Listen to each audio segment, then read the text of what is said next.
Magnetism के बाद हम लोग स्टडी करने वाले हैं अर्थ मैग्नेटिक फील्ड को या अर्थ मैग्नेटिज्म को। मटेरियल मैग्नेटिज्म की बात करें तो हम लोग उन सेलेक्टिव टॉपिक्स को लेकर चलेंगे जो एग्जाम में पूछे जा सकते हैं। पहले नंबर पर तो आप लोगों को मटेरियल मैग्नेट के बारे में ही पूछा जा सकता है। सोचो, आपके पास एक मैग्नेट है, ठीक। मैग्नेट के बारे में सब कुछ तो हम लोग जानते हैं कि सर अगर इसको हवा में फ्रीली सस्पेंड करेंगे तो एक सिरा इसका नॉर्थ की तरफ होगा, दूसरा साउथ की तरफ। मैग्नेट के एंड पॉइंट को हम लोग पोल्स ऑफ मैग्नेट कहते हैं।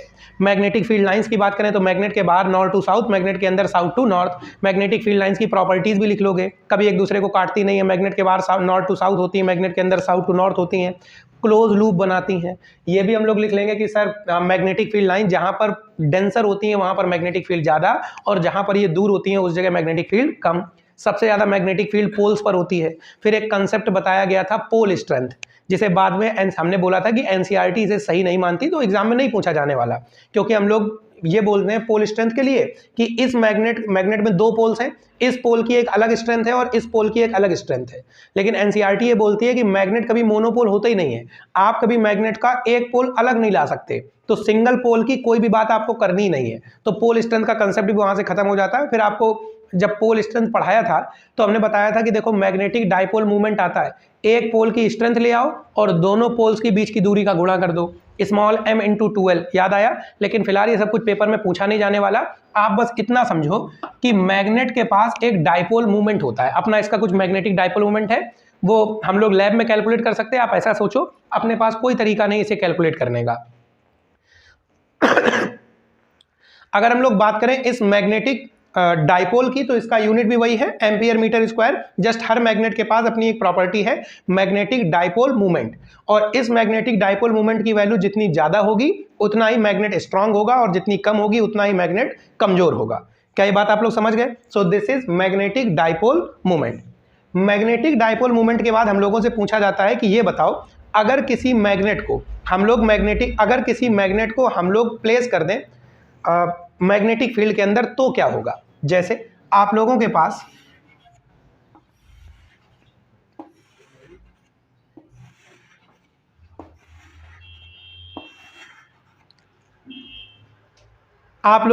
यहां पर आप लोगों के पास ये मान लीजिए कि कहीं पर यूनिफॉर्म मैग्नेटिक फील्ड है। यूनिफॉर्म मैग्नेटिक फील्ड के बाद आप लोग ये समझो कि इस जगह पर आपके पास एक मैग्नेट है जिसे आपने मैग्नेटिक फील्ड में रखा है। इधर आपको मालूम है magnetic field north to south होता है। चलो इधर नॉर्थ पोल है और इधर साउथ पोल है। ऑब्वियस है magnetic field north to south बनता है, तो नॉर्थ पोल पर फोर्स इधर लगेगा और साउथ पोल पर फोर्स इधर लगेगा। लेट्स से मैग्नेट और मैग्नेटिक फील्ड के बीच में एंगल कितना है? थीटा। तो जैसा हम लोगों ने लूप पर देखा था कि टॉर्क की वैल्यू आती थी m into B into sine theta, similar यहां पर भी आएगी। कैलकुलेट करने का तरीका अगेन पोल स्ट्रेंथ से होता है, तो कैलकुलेशन आपसे पेपर में पूछी नहीं जाने वाली। यहां पर हम इसके ऊपर बोलते हैं कि देखो नॉर्थ पोल पर फोर्स लगेगा mb, साउथ पोल पर लगेगा mb, m होती है पोल स्ट्रेंथ, तो वो कोई कॉन्सेप्ट पेपर में आने नहीं वाला। खैर, हम लोग बात करें अगर मटेरियल मैग्नेटिज्म की, तो बस हम आपको ये सब इसलिए बता रहे हैं कि आपको एक बार वापस से दिमाग में आ जाए कि हाँ मैग्नेट कुछ होता है, मैग्नेटिक फील्ड लाइंस कुछ होती हैं, मैग्नेट भी अपना मैग्नेटिक फील्ड बनाता है। मैग्नेट को अगर हम लोग मैग्नेटिक फील्ड के अंदर रखेंगे तो उसके ऊपर एक टॉर्क भी लगेगा, that torque will be tau is equal to mb sine theta. हाँ, वर्क से रिलेटेड फॉर्मूला आ जाए, जैसे आप लोगों को याद होगा, आप लोगों ने इलेक्ट्रिक डाइपोल पढ़ा था। इलेक्ट्रिक डाइपोल में आपको बताया जाता था कि जब किसी इलेक्ट्रिक डाइपोल को इलेक्ट्रिक फील्ड में रखोगे तो उस इलेक्ट्रिक डाइपोल पर भी एक टॉर्क लगेगा, that is PE sine theta. Just हम लोगों ने P को रिप्लेस किया है M से और E को रिप्लेस किया है B से, मीनिंग इलेक्ट्रिक फील्ड को मैग्नेटिक फील्ड से और इलेक्ट्रिक डाइपोल मूवमेंट को मैग्नेटिक डाइपोल मूवमेंट से रिप्लेस कर दिया है। और इन दोनों को रिप्लेस करने के बाद जो टॉर्क की वैल्यू हम लोगों के पास आ गई, that is mb sine theta. समझ गए आप लोग? अब टॉर्क की वैल्यू mb साइन थीटा है। वर्क की बात करें तो वर्क का फॉर्मूला हम लोगों के पास होता है, तो अगर हम लोग वर्क की बात करें तो वर्क का फॉर्मूला हम लोगों के पास जैसे वहां पर होता था इलेक्ट्रिक डाइपोल के केस में PE cos theta 1 minus cos theta 2।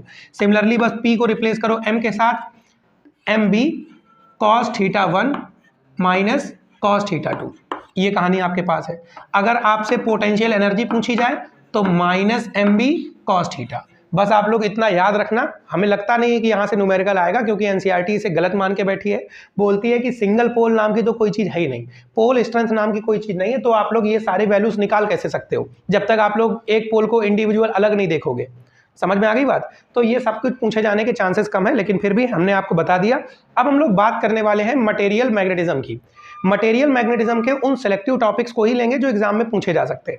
अगर आप लोग देखो तो वो पैरा, फेरो और डाई मैग्नेटिज्म के जो प्रॉपर्टीज़ है वो हटी हुई हैं, और अगर ये सब कुछ हटा हुआ है तो ऑब्वियस है हम उसको देखने नहीं वाले। अभी हम इसे रब कर दें। हम सिर्फ कुछ प्रॉपर्टीज़ की बात करेंगे जिनसे न्यूमेरिकल आ सकता है, और न्यूमेरिकल आने के बाद, न्यूमेरिकल आने के साथ साथ आप लोगों से बोला जा सकता है कि मतलब डेफिनेशन भी आ सकती है इन छोटी मोटी प्रॉपर्टीज़ की। देखो क्या कहानियाँ हैं, ध्यान से समझो। आप लोगों के पास एक सोलेनॉइड है, इमेजिन करो कि एक सोलेनॉइड है। इस सोलेनॉइड में आई एम्पियर की करंट फ्लो हो रही है, ठीक है। और इस सोलेनॉइड के अंदर, इस सोलेनॉइड में आई एम्पियर की करंट फ्लो हो रही है, और इस सोलेनॉइड के अंदर आप लोगों ने एक काम किया है। इस सोलेनॉइड के अंदर आप लोगों ने एक मटेरियल को रख दिया है। मटेरियल क्या हो सकता है? कोई भी रॉड हो सकती है, कॉपर की हो सकती है, आयरन की हो सकती है, XYZ कोई भी रॉड आप यहां पर रख सकते हो, ठीक है। आपने एक मटेरियल को यहां पर रखा हुआ है। इस जगह पर देखो क्या होता है कि total number of loops let say इस सोलेनॉइड के n है और इसकी लंबाई लेट से l है, तो number of loops per unit length कितने हो जाएंगे? Small n। बात समझ गए? पहला कंसेप्ट आता है जिसे कहा जाता है magnetizing field. Magnetizing field, magnetizing field क्या होता है जरा ध्यान से समझो। जैसे एक लूप है, एक वायर है, आपने इसके अंदर करंट को फ्लो कराया। जैसे ही आप लोग करंट को फ्लो कराते हो तो आप लोग ये नोटिस करते हो कि जैसे ही इस जगह पर सोलेनॉइड के अंदर करंट फ्लो हुई, सोलेनॉइड के अंदर मैग्नेटिक फील्ड बनता है μ0 n × I। यहां पर देखो हम इसे ऐसे बोलते हैं कि सोलेनॉइड के वायर के अंदर मैग्नेटिक फील्ड इतना बना Ni, और जैसे ही वो वायर से बाहर निकला तो मीडियम ने उसे कन्वर्ट कर अपने हिसाब से चेंज कर दिया और मैग्नेटिक फील्ड हो गया μ0 Ni। हम बोलेंगे सर मैग्नेटाइजिंग फील्ड का मतलब है वो मैग्नेटिक फील्ड जो सोलेनॉइड के अंदर बना, सोलेनॉइड के वायर्स के अंदर बना, दैट इज n × I। तो आपसे कोई पूछे what is magnetizing field, then you will say number of loops per unit length into current inside loops is known as magnetizing field. So this is magnetizing field. Unit वगैरह यहां से बना के लिख लेना। मैग्नेटाइजिंग फील्ड के बाद अगले नंबर पर आता है intensity of magnetisation. Intensity of magnetisation. अब हम लोग जब पहली बार पढ़े थे तो इस बात को तो समझ ही चुके हैं कि कोई भी मटेरियल है अगर वो मैग्नेटिक फील्ड के कांटेक्ट में आता है तो वो मैग्नेटाइज जरूर होगा। अगर वो पैरामैग्नेटिक मटेरियल है तो जैसा मैग्नेट है वैसा ही मैग्नेटाइज हो जाएगा, मीनिंग मैग्नेटिक फील्ड की डायरेक्शन में मैग्नेटाइज होगा। अगर डाई मैग्नेटिक मटेरियल है तो मैग्नेटिक फील्ड की अपोजिट डायरेक्शन में मैग्नेटाइज होगा, और अगर फेरोमैग्नेटिक मटेरियल है तो वो मैग्नेटाइज मैग्नेटिक फील्ड की डायरेक्शन में ही होगा लेकिन स्ट्रांगली होगा, पैरामैग्नेटिक मटेरियल से ज्यादा स्ट्रांगली मैग्नेटाइज होगा। तो इंटेंसिटी ऑफ मैग्नेटाइजेशन की बात करें, ये क्या? आपने इस सोलेनॉइड के अंदर इस रॉड को रखा हुआ है। लेट से रॉड भी मैग्नेटिक फील्ड के कांटेक्ट में आते ही खुद भी मैग्नेटाइज हो गई, और इसका मैग्नेटिक डायपोल मोमेंट कितना बना? m। मैग्नेटाइज होने का मतलब है खुद मैग्नेट बन गई, और जैसे ही ये मैग्नेट बनी तो इसका मैग्नेटिक डायपोल मोमेंट कितना हो गया? m। अब इसका मैग्नेटिक डायपोल मोमेंट m है। हमने तुमसे बोला कि ठीक है मैग्नेटिक डायपोल मोमेंट m है, इसका टोटल वॉल्यूम तुमने कहा एरिया इंटू लेंथ, इसका वॉल्यूम हो जाएगा। हमने बोला पूरे रॉड में मैग्नेटिक डायपोल मोमेंट m आया, यूनिट वॉल्यूम का मैग्नेटिक डायपोल मोमेंट कितना होगा? m/v। इसे आप लोग लिखोगे I से। सो this is intensity of magnetisation. दिमाग में ये रखो, जो काम H सोलेनॉइड के लिए कर रहा है वही काम I इस बार मैग्नेट के लिए कर रहा है। दोनों के यूनिट वगैरह भी सेम है, आप निकाल के रखना चाहो तो रख सकते हो, ठीक है? समझ गए? देखो नंबर ऑफ लूप पर यूनिट लेंथ का है पर मीटर, और एम्पियर पर मीटर इसका यूनिट बनेगा। इधर देखो मैग्नेटिक डायपोल मोमेंट का एम्पियर मीटर स्क्वायर, और मीटर क्यूब का डिवाइड करोगे एम्पियर पर मीटर बनेगा। तो सब कुछ सेम है, बस ये मटेरियल के लिए और ये सोलेनॉइड के लिए। ये कहानी आपके पास हो गई इंटेंसिटी ऑफ मैग्नेटाइजेशन। अगली क्वांटिटी आती है मैग्नेटिक ससेप्टिबिलिटी। मैग्नेटिक ससेप्टिबिलिटी, ठीक। मैग्नेटिक ससेप्टिबिलिटी क्या होती है समझो। एक मैग्नेटिक ससेप्टिबिलिटी की हम लोग बात करें तो हम लोग इसे रिप्रेजेंट करते हैं साई से। इसका मतलब है the ratio of intensity of magnetization and magnetizing field. आपने मैग्नेटाइजिंग फील्ड लगाया H और मटेरियल मैग्नेटाइज हुआ I, तो I/H को हम लोग क्या बोलेंगे? Magnetic susceptibility. समझ गए आप लोग? ये कहानी हो गई। चौथे नंबर पर आप लोगों के पास आता है रिलेटिव परमिएबिलिटी। क्या आता है? Relative permeability.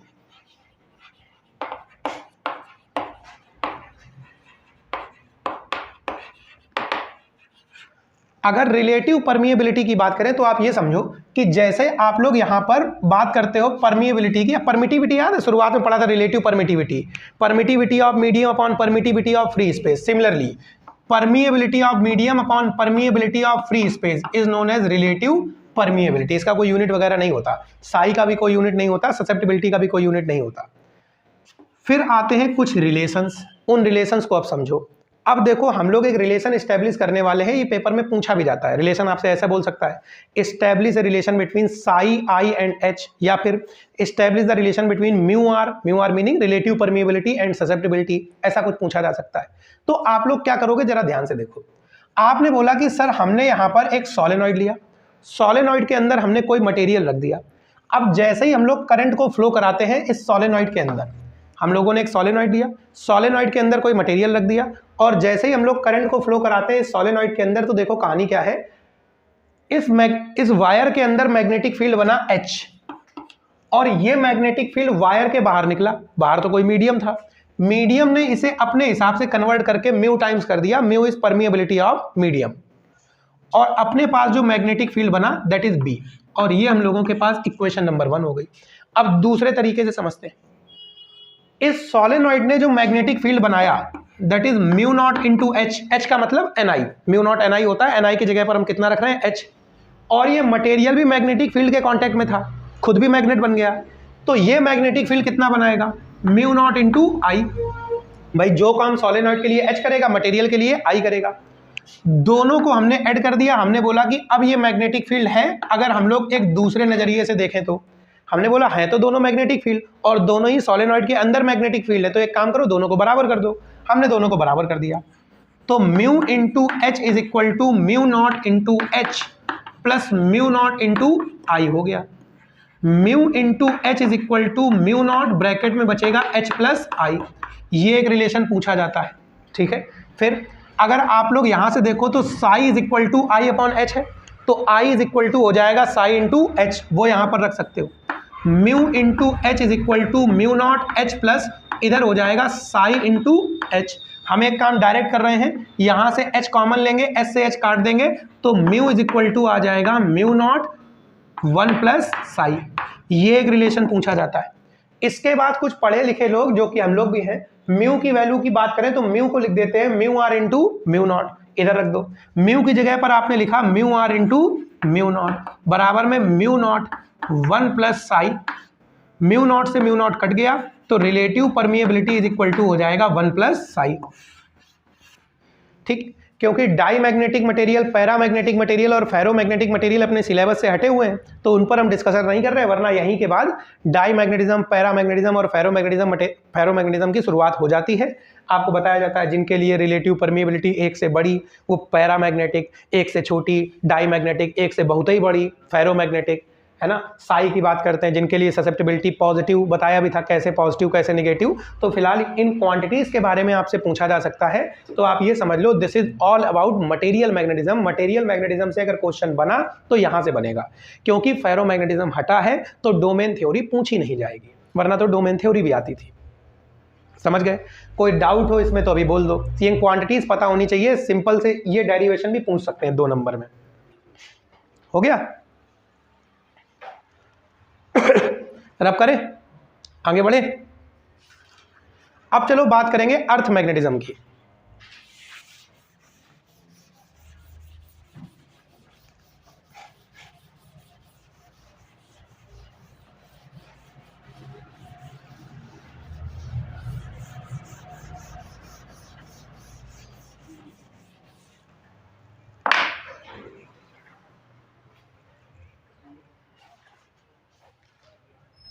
ठीक, हम बात करेंगे अर्थ मैग्नेटिज्म की। तो जरा ध्यान से देखो, अर्थ मैग्नेटिज्म की अगर हम लोग बात करें, क्या कहानी है अर्थ मैग्नेटिज्म की।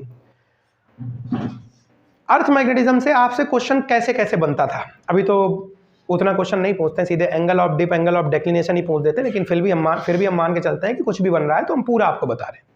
सबसे पहले पूछते थे कि बताओ कौन कौन, तुम कैसे समझते हो कि अर्थ एक मैग्नेट के जैसा बिहेव करता है, मीनिंग क्या कारण है जिनसे हमें पता चलता है कि अर्थ इज ए मैग्नेट। तो इसके पीछे की कुछ थ्योरीज बताई जाती हैं। कौन कौन सी थ्योरी? पहले नंबर पे, अगर हम किसी मैग्नेट को हवा में फ्रीली सस्पेंड करें तो एक एंड पॉइंट नॉर्थ की तरफ और दूसरा एंड पॉइंट साउथ की तरफ होता है, एक सिरा नॉर्थ की तरफ और दूसरा सिरा साउथ की तरफ, जो क्लियरली इंडिकेट करता है कि इस मैग्नेट के ऊपर कोई फोर्स लगा रहा है। अगर स्पेस में चला जाओ तो ऐसा नहीं होता, वैसे स्पेस में तो डायरेक्शन का कोई कंसेप्ट ही नहीं है, क्योंकि हम लोग ईस्ट उसे बोलते हैं जहां सूरज उदय होता है। जब तुम स्पेस में चले जाओगे तो वहां फिर कहां सूरज उदय होने वाला, तो कोई ईस्ट वेस्ट का कोई कॉन्सेप्ट नहीं है।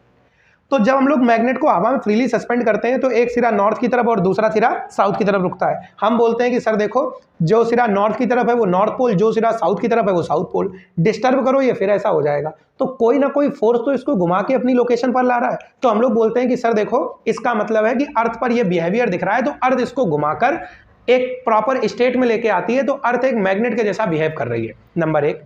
नंबर दो, अगर आप लोग किसी आयरन नेल को, जैसे नॉर्थ टू साउथ, मान लीजिए इधर नॉर्थ है इधर साउथ है, आपने एक आयरन नेल को जमीन में ऐसे दबा दिया और थोड़ी देर बाद आप इसे निकालेंगे तो कुछ सेकंड तक ये एक मैग्नेट के जैसा बिहेव करती है। तो आयरन तो मैग्नेट के जैसा बिहेव तभी करता है जब वो किसी मैग्नेट के कांटेक्ट में आता है। इसका मतलब अर्थ क्या है? एक मैग्नेट है। तो ये कुछ कारण है जिनसे हमें पता चलता है कि अर्थ एक मैग्नेट के जैसे बिहेव कर रही है, ये एक कारण है। दूसरे नंबर पर क्या होता है कि अर्थ एक मैग्नेट के जैसा बिहेव कर रही है, चलो हम समझ गए। फिर ये बोला जाता है कि बताओ अर्थ के पास ये मैग्नेटिक फील्ड आया कहां से? तो इसके पीछे की कुछ थ्योरीज दी जाती हैं। ये थ्योरीज भी पूछी जा सकती हैं, आप सुन लो जब, लेकिन हमें उम्मीद नहीं है कि पूछी जाएंगी। तो आप लोग अपने मॉडल पेपर भी देख सकते हो, बहुत टाइम से पूछी नहीं गई है। सिर्फ एंगल ऑफ डिप और एंगल ऑफ डिक्लिनेशन या उनसे रिलेटेड न्यूमेरिकल्स आपसे पूछे जाते हैं, तो आप सुनते चले जाओ इन चीज़ों को। फिर इसके बारे में कुछ थ्योरीज आती हैं, और पहली थ्योरी आती है W C. Gilbert theory. Gilbert theory क्या कहती है? एक डब्ल्यू.सी. गिलबर्ट नाम के वैज्ञानिक थे जिन्होंने सबसे पहले इमेजिन किया कि अर्थ के पास अपना कुछ मैग्नेटिक फील्ड है, और उस मैग्नेटिक फील्ड को डब्ल्यू.सी. गिलबर्ट ने देखो कैसे एक्सप्लेन किया। इन्होंने ये बोला, डब्ल्यू.सी. गिलबर्ट ने, कि अर्थ के अंदर एक बड़ा सा मैग्नेट रखा हुआ है, ठीक है, और इस मैग्नेट की वजह से हम लोगों को अर्थ सरफेस पर या अर्थ के ऊपर मैग्नेटिक फील्ड देखने को मिलता है। इन्होंने ये कहा था अर्थ के अंदर एक बड़ा सा मैग्नेट रखा है। वो कैसे रखा अभी थोड़ी देर पर डिस्कशन कर रहे हैं। तो अर्थ के अंदर एक मैग्नेट रखा है जिस वजह से हमें अर्थ के बाहर मैग्नेटिक फील्ड देखने को मिलता है। इनकी ये थ्योरी कुछ आगे चलते ही फुस हो गई। कारण क्या था? एक साइंटिस्ट आई मैडम क्यूरी, उन्होंने ये पता लगाया कि किसी भी मैग्नेट को एक लिमिट टेम्परेचर से ऊपर गर्म कर दो तो मैग्नेट अपनी मैग्नेटिक प्रॉपर्टीज को खो देता है, और उस टेम्परेचर को बोलते हैं क्यूरी टेम्परेचर। अब ये क्वेश्चन सीधा बन सकता है, व्हाट इज क्यूरी टेम्परेचर? तो आप लोग बोलोगे the maximum temperature in which a magnet can retain its magnetic properties. वो मैक्सिमम टेम्परेचर, जिस मैक्सिमम टेम्परेचर पर कोई मैग्नेट अपनी मैग्नेटिक प्रॉपर्टीज को रिटेन कर सकता है, मैग्नेटिक क्यूरी टेम्परेचर कहलाता है। समझ गए आप लोग? तो क्यूरी टेम्परेचर का एक कंसेप्ट है जो आप लोगों को पता होना चाहिए। तो होता क्या है कि अगर हम लोग अपने आसपास मैग्नेट को देखें, मोस्टली आयरन के बने होते हैं। अर्थ के अंदर 100 किलोमीटर जाने पर ही इतना टेम्परेचर आ जाता है कि कोई भी आयरन अपना मैग्नेटिक फील्ड सस्टेन नहीं कर सकता, मीनिंग क्यूरी टेम्परेचर 100 किलोमीटर नीचे चलने पर ही क्रॉस हो जाता है। तो ऑब्वियस है कि अर्थ की रेडियस तो हजारों में है, समथिंग 6300 किलोमीटर, अभी तो हमें याद नहीं है। 100 किलोमीटर अंदर जाने पर ही यही हाल है, तो बचे हुए 6200 किलोमीटर का क्या होगा? तो जब अर्थ के अंदर 100 किलोमीटर जाते हैं तो हम लोग ये पाते हैं कि अर्थ के अंदर कोई भी मैग्नेट हो ही नहीं सकता, उतना टेम्परेचर आ गया है, क्यूरी टेम्परेचर क्रॉस हो गया है। तो इसका मतलब ये कहानी तो गलत है कि अर्थ के अंदर कोई मैग्नेट रखा हुआ है। फिर बहुत सारी थ्योरीज दी गई, और सबसे जो सर्वमान्य थ्योरी है जिसे हम लोग मॉडर्न थ्योरी कहते हैं। मॉडर्न थ्योरी क्या बोलती है? देखो ये पूछी जा सकती है क्योंकि ये फर्स्ट थ्योरी थी, और मॉडर्न थ्योरी सबसे लास्ट और सबसे रिलायबल थ्योरी है, तो उसे हम लोग मानते हैं। ये बोला जाता है कि अर्थ की 3 लेयर्स है। पहली लेयर को बोला जाता है सियोल। आपने पढ़ा होगा कि एक लेयर को कहते हैं सियोल, जिसे क्रस्ट हम लोग बोलते हैं क्योंकि यहाँ पर सिलिकॉन और एल्युमिनियम सबसे ज़्यादा मिलता है, दैट इज वाई हम लोग सियोल बोलते हैं। दूसरे नंबर पे लेयर है जो उसे सीमा बोला जाता है, क्योंकि इस लेयर में सिलिकॉन और मैग्नीशियम सबसे अधिक मात्रा में मिलता है, दैट इज वाई हम लोग सीमा बोलते हैं, सिलिकॉन एंड मैग्नीशियम। और थर्ड लेयर को जिसे हम लोग कोर बोलते हैं, दैट इज निफे, निकिल और आयरन हम लोगों को सबसे ज़्यादा मात्रा में देखने को मिलता है। अर्थ अपने एक्सिस पर घूम भी रही है। लेट्स से ये नॉर्थ पोल है और ये साउथ पोल, ये ईस्ट हो गया और ये वेस्ट हो गया। देखो अर्थ घूम रही है वेस्ट टू ईस्ट, तभी सूरज हमको ईस्ट टू वेस्ट जाते हुए मिलता है। अर्थ कैसे घूम रही है? वेस्ट टू ईस्ट, तभी सूरज कैसे चलता हुआ मिलता है? East to west. तो इस जगह पर हम लोग बोलते हैं सर अर्थ अपने एक्सिस पर घूम रही है और अर्थ के सेंटर पर मॉल्टेन लावा है। मॉल्टेन लावा मतलब आयरन और निकिल जो है वो मॉल्टेन स्टेट पे अर्थ की कोर में मौजूद है। जब भी किसी मटेरियल को आप मेल्ट करोगे, पहले गर्म करोगे, गर्म करने पर वो रेड कलर से रेड हॉट हो जाता है, तो उस समय वो आयनाइज हो चुका है, प्लाज्मा स्टेट में आ चुका है। तो मॉल्टेन लावा हमेशा आयनाइज होता है और अर्थ अपने एक्सिस पर घूम रही है, तो मॉल्टेन लावा भी अर्थ के साथ घूम रहा है और उसके रोटेशन की वजह से हमें मैग्नेटिक फील्ड देखने को मिलता है। मीनिंग जब भी कोई चार्ज मूव करता है तो मैग्नेटिक फील्ड बनाता है। अर्थ के कोर पर मॉल्टेन लावा है और रोटेट कर रहा है, तो उस रोटेशन की वजह से मैग्नेटिक फील्ड देखने को मिलता है। ये बात हम लोग मानते हैं और इस थ्योरी का कोई मतलब इसका कोई खंडन भी नहीं कर सका है, क्योंकि हम लोग ये जानते हैं कि जितना बड़ा प्लेनेट उतना ज़्यादा कोर पर उसके मॉल्टेन मटेरियल होंगे।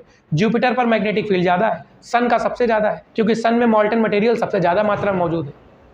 समझ में आ रही बात आपको? सो दिस इज थर्ड थ्योरी, इसे हम लोग बोलते हैं मॉडर्न थ्योरी। फिलहाल कोई पूछने वाला नहीं है, जो बाकी की चीजें हैं उनको आप देखो जो पूछी जा सकती हैं।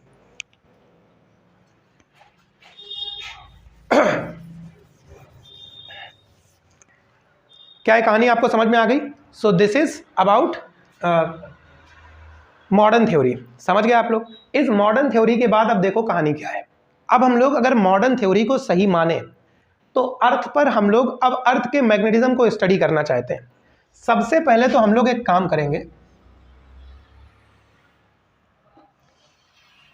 डायरेक्शंस को बनाते हैं। लेट्स से ये नॉर्थ पोल हो गया और ये साउथ, थोड़ा तिरछा हो गया, चलो ठीक है, ये ईस्ट हो गया और ये वेस्ट हो गया। समझ गए? हम लोग ये जानते हैं कि जैसे ही किसी मैग्नेट को हवा में फ्रीली सस्पेंड करोगे तो नॉर्थ सिरा नॉर्थ डायरेक्शन में रुकता है। नॉर्थ को खींच कौन सकता है? साउथ। इसका मतलब नॉर्थ डायरेक्शन में मैग्नेट का साउथ रखा हुआ है। तो हम लोग बोलते हैं सर जिधर नॉर्थ है उधर मैग्नेट का साउथ है और जिधर साउथ है उधर मैग्नेट का नॉर्थ है। मैग्नेट के नॉर्थ और साउथ को मिलाने वाली लाइन को हम लोग मैग्नेटिक मेरिडियन कहते हैं। ज्योग्राफिकल नॉर्थ और ज्योग्राफिकल साउथ को मिलाने वाली लाइन को ज्योग्राफिक मेरिडियन कहते हैं। समझ में आई बात तुमको? मैग्नेट के नॉर्थ और मैग्नेट के साउथ को मिलाने वाली लाइन को मैग्नेटिक मेरिडियन, ज्योग्राफिकल साउथ और ज्योग्राफिकल नॉर्थ को मिलाने वाली लाइन को ज्योग्राफिकल मेरिडियन कहा जाता है। क्या आप मेरी बात समझ पा रहे हैं? ठीक। ज्योग्राफिकल मेरिडियन और मैग्नेटिक मेरिडियन के बीच पे अर्थ के सेंटर पर एक एंगल है, ये याद होना चाहिए, 11.5 डिग्री। कितने डिग्री का है? 11.5 डिग्री का।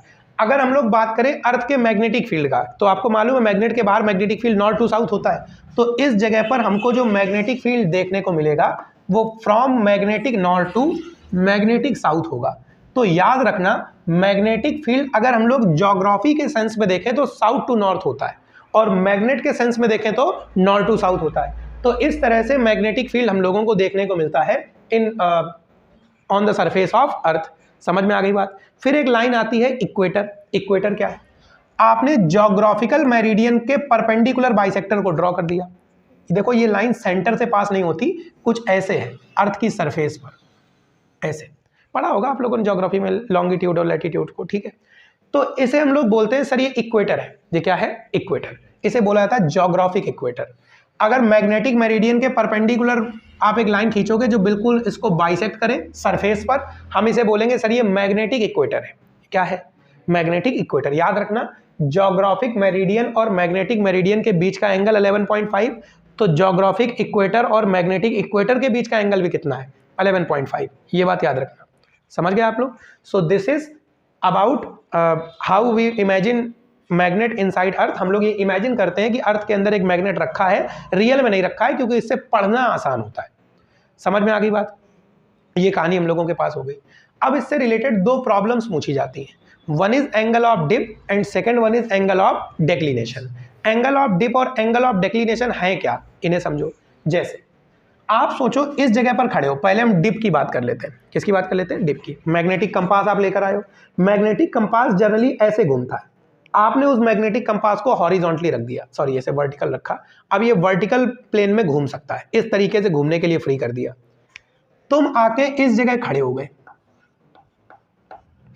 ठीक, और मैग्नेटिक कंपास लाए हो। तो जब तुम मैग्नेटिक कंपास को लाए हो, मैग्नेट के नॉर्थ को ये साउथ भाई साहब अपनी तरफ खींचेंगे, तो आप इस जगह पर मैग्नेटिक कंपास को पाओगे कि कुछ ऐसा हो गया, इस तरीके से।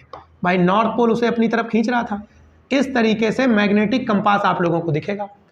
आपको ये लगेगा सर हॉरिजॉन्टल लाइन तो ये है, इधर हम बना रहे हैं, हॉरिजॉन्टल लाइन कुछ ऐसे थी और मैग्नेटिक कंपास कुछ ऐसे घूम गया।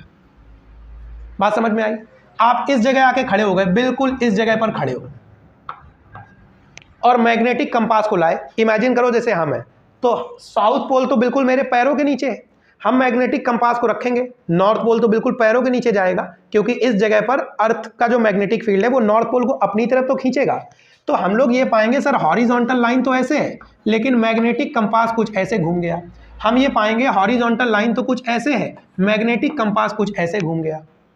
आप देख पा रहे हो हॉरिजॉन्टल लाइन और मैग्नेटिक कंपास के बीच में एक एंगल है। उस एंगल को आप कैसे समझोगे जरा ध्यान से देखो। ये जो एक्यूट एंगल दिख रहा है, हमेशा इसकी बात करनी है, ऑब्ट्यूज एंगल की कभी बात नहीं करनी। मैक्सिमम एंगल जा सकता है तो कब तक? 90 डिग्री तक। समझ गए? आपको ये समझना होगा acute angle between magnetic compass, ठीक है, and horizontal line when magnetic compass is free to move in vertical plane. जब मैग्नेटिक कंपास किसमें घूम सकता है? वर्टिकल प्लेन में। ऐसे रखोगे तो कभी नहीं आएगा, हॉरिजॉन्टल के साथ एंगल जीरो ही बनाएगा हमेशा। Angle between magnetic compass and angle between magnetic compass and horizontal line when magnetic compass is free to move in vertical plane is known as angle of dip. Is known as what? Angle of dip. अब सोचो angle of dip से पता क्या चलता है? सोचो magnet के ऊपर फोर्स किस डायरेक्शन में लगेगा? उसी डायरेक्शन में तो लगेगा जिधर मैग्नेटिक फील्ड होगी, क्योंकि फील्ड की डायरेक्शन में ही तो फोर्स लगता है। तो हमको एंगल ऑफ डिप से ये पता चलता है मैग्नेटिक फील्ड किस डायरेक्शन में है। सोचो ये हॉरिजॉन्टल लाइन है और मैग्नेटिक कंपास ऐसे डिप कर गया, ये एंगल मान लीजिए थीटा है, तो हम लोग बोलेंगे सर अर्थ का मैग्नेटिक फील्ड इसी डायरेक्शन में है। ये आपको पता होना चाहिए। समझ गए? इसे रिजॉल्व कर लो। पास वाला कंपोनेंट कॉस आएगा बेटा, ये बनेगा बी कॉस थीटा, और ये कंपोनेंट कितना आएगा? B sine theta. इस वर्टिकल कंपोनेंट को v लिख दो, हॉरिजॉन्टल कंपोनेंट को h लिख दो। h और v से आपके पास न्यूमेरिकल आ जाएंगे। कैसे? सबसे पहले आपको h और v दे दिया जाएगा, कहा जाएगा अर्थ का मैग्नेटिक फील्ड बताओ। तो जस्ट हम एक काम करते हैं, h और v का स्क्वायर करके ऐड कर देते हैं। जब इसे स्क्वायर करके ऐड करोगे h की वैल्यू आप लोग देख पा रहे हो BE cos थीटा, स्क्वायर कर दो। v की बात कर रहे हो तो BE sin थीटा, इसका स्क्वायर कर दो। थोड़ा सॉल्व कर लेना, मैथमेटिक्स के स्टूडेंट आप लोग हो। BE cos square theta, BE sin square theta, BE square common ले लो, cos square theta plus sin square theta 1 हो जाएगा। एक फॉर्मूला ये। दूसरे नंबर पे हॉरिजॉन्टल कंपोनेंट और वर्टिकल कंपोनेंट दे देते हैं और बोलते हैं कि एंगल ऑफ डिप बताओ। तो आप लोग एक काम करो, v अपॉन h कर लो। जब v अपॉन h करोगे, देखो BE sin थीटा में BE cos थीटा का डिवाइड करोगे, BE से BE कट जाएगा, sin theta upon cos theta बनेगा, दैट इज tan थीटा। ये दो आपके पास फॉर्मूले हैं related to angle of dip. क्या मेरी बात समझ गए? तो एंगल ऑफ डिप से संबंधित आपके पास ये दो फॉर्मूले आते हैं और ये आप लोगों के पास अर्थ मैग्नेटिक फील्ड में एंगल ऑफ डिप कंप्लीट हुआ। एंगल ऑफ डिप के बाद अगला जो कंसेप्ट है that is angle of declination. Angle of dip के बाद क्या कंसेप्ट है? Angle of declination. क्या मेरी बात समझ गए आप लोग? ध्यान समझो।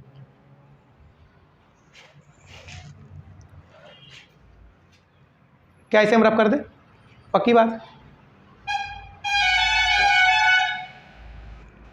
रब करें?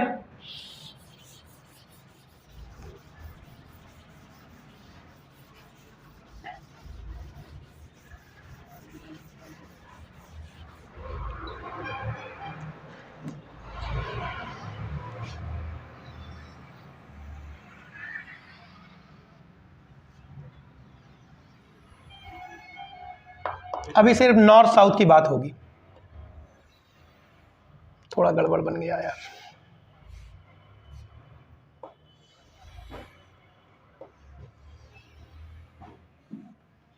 ये मैग्नेट का साउथ और ये मैग्नेट का नॉर्थ। समझ में आ गई बात? आप एक मैग्नेटिक कंपास को लेकर आ गए और उस मैग्नेटिक कंपास को लेकर आप घूम रहे हो, ठीक है? आप एक मैग्नेटिक कंपास को लेकर आ गए और उस मैग्नेटिक कंपास को लेकर आप घूम रहे हो। आप मुझे एक बात बताओ, क्या मैग्नेटिक कंपास बिल्कुल ज्योग्राफिकल नॉर्थ एग्जैक्ट बता देगा? कभी नहीं बताएगा, क्योंकि ज्योग्राफिकल नॉर्थ और ज्योग्राफिकल साउथ अलग अलग है और मैग्नेट के ऊपर फोर्स तो मैग्नेटिक फील्ड लगाएगा। तो हमको पता चलेगा ज्योग्राफिकल साउथ, हमको पता चलेगा geographical south, geographical north. Time देखो यार इसका, ठीक? तो जैसे हम लोग मैग्नेटिक कंपास को लेकर आए, इस मैग्नेटिक कंपास की अगर हम लोग बात करें, इसे आप रखोगे कभी भी तो ये एग्जैक्ट ज्योग्राफिकल नॉर्थ को नहीं बताने वाला। कारण क्या है, आपने यहां पर मैग्नेटिक कंपास रखा, ये भाई साहब तो फोर्स लगा नहीं रहे मैग्नेट के ऊपर, ये लगा रहे हैं, तो मैग्नेटिक कंपास को रखोगे, मैग्नेटिक कंपास इसकी तरफ इंडिकेशन देगा, इसे कभी इंडिकेट नहीं करेगा। इधर रखोगे मैग्नेटिक कंपास ऐसे घूम जाएगा, ना कि इस तरीके से। बात समझ में आ रही है? आपने इस जगह पर मैग्नेटिक कंपास को रखा, जैसे अभी सोचो, पहले तो एक दूसरी बात सोचो, जैसे हम यहाँ पर है और लेट से इधर नॉर्थ है, मतलब ज्योग्राफी का नॉर्थ है, हम यहाँ खड़े, हम बोले नॉर्थ किधर है, तुम कहोगे सर इधर, एक कदम इधर चले गए, हम बोले नॉर्थ किधर है, तो भी तो सामने ही बोलिएगा कि आप बोलेंगे नहीं सर इधर हो गया, एक कदम और इधर चले गए सर इधर हो गया, ऐसा तो नहीं होगा, डायरेक्शन तो बदलती नहीं, हम तो यही बोलते हैं कि सर नॉर्थ इधर ही है, चाहे पूरे अर्थ में ऐसे रोटेशन मार जाओ, नॉर्थ किधर बोलोगे, उधर ही बोलोगे। सोचो, इस जगह पर आप खड़े हो, आपने मैग्नेटिक कंपास को रखा और मैग्नेटिक कंपास ऐसे घूम गया, बात समझ गए? मैग्नेटिक कंपास आपने रखा और इस तरीके से ऐसे घूम गया, आपने एक पेपर लाए और मैग्नेटिक कंपास में ऐसे एक परपेंडिकुलर टू अर्थ सरफेस एक पेपर को इमेजिन किया, इसे हम लोग बोल देंगे सर मैग्नेटिक मेरिडियन। क्या बोल देंगे? या मान लो एक लाइन को इमेजिन किया, तो दिस इज मैग्नेटिक मेरिडियन, एक लाइन आप लोगों ने मैग्नेटिक कंपास की डायरेक्शन में इमेजिन कर ली, ठीक। फिर आपने बोला हमारे हिसाब से नॉर्थ इधर होना चाहिए, that is geographical north. North to south, geographical north और ज्योग्राफिकल साउथ को मिलाने वाली आप लोगों ने एक लाइन इमेजिन कर ली, that is in this way. इन दोनों के बीच के एंगल को हम लोग एंगल ऑफ डेक्लिनेशन कहते हैं। क्या कहते हैं? Angle of declination. Angle between magnetic meridian and geographical meridian is known as angle of declination. समझ गए आप लोग? तो angle between magnetic meridian and geographical meridian is known as angle of declination. बात समझ में आ गई आपको? अब देखो, एंगल ऑफ डेक्लिनेशन भी हो गया। एंगल ऑफ डेक्लिनेशन और एंगल ऑफ डिप के अलावा भी कुछ छोटी मोटी चीजें एमसीक्यू में पूछी जा सकती हैं, जैसे पोल्स पर एंगल ऑफ डिप कितना होगा। पोल्स की बात कर रहा है तो मैग्नेटिक पोल को समझना। अब मान लो हम पोल पर पहुंच गए, मेरे पैर के नीचे साउथ है, मैग्नेट का साउथ, नॉर्थ पोल पर पहुंचे हैं, एंगल ऑफ डिप कितना होगा, ऐसे रखा आपने, तो ऑब्वियस है नॉर्थ पोल तो बिल्कुल क्लियरली डाउनवर्ड इंडिकेशन देगा, एंगल कितना आएगा 90। कितना आएगा भाई साहब? 90। तो एंगल ऑफ डिप कितना मिलेगा? 90। किस जगह पर? पोल्स पर। इक्वेटर पर पहुंच जाओ, आप इक्वेटर पर पहुंच गए, इस जगह पर, यहां पर आप लोगों ने उसी मैग्नेटिक कंपास को रखा, जितना फोर्स नॉर्थ पोल लगाएगा उतना ही फोर्स साउथ पोल, ये बिल्कुल ऐसे हॉरिजॉन्टल रहेगा, ऐसे रख दोगे हॉरिजॉन्टल, जितना नॉर्थ लगा रहा है उतना ही साउथ। हॉरिजॉन्टल लाइन और इसके बीच में एंगल कितना? 0। तो आप लोग बोलोगे सर हॉरिजॉन्टल लाइन और इस मैग्नेटिक कंपास के बीच में एंगल कितना है? 0। तो इक्वेटर पर एंगल 0 और पोल्स पर कितना रहेगा? 90। This is all about earth magnetic field.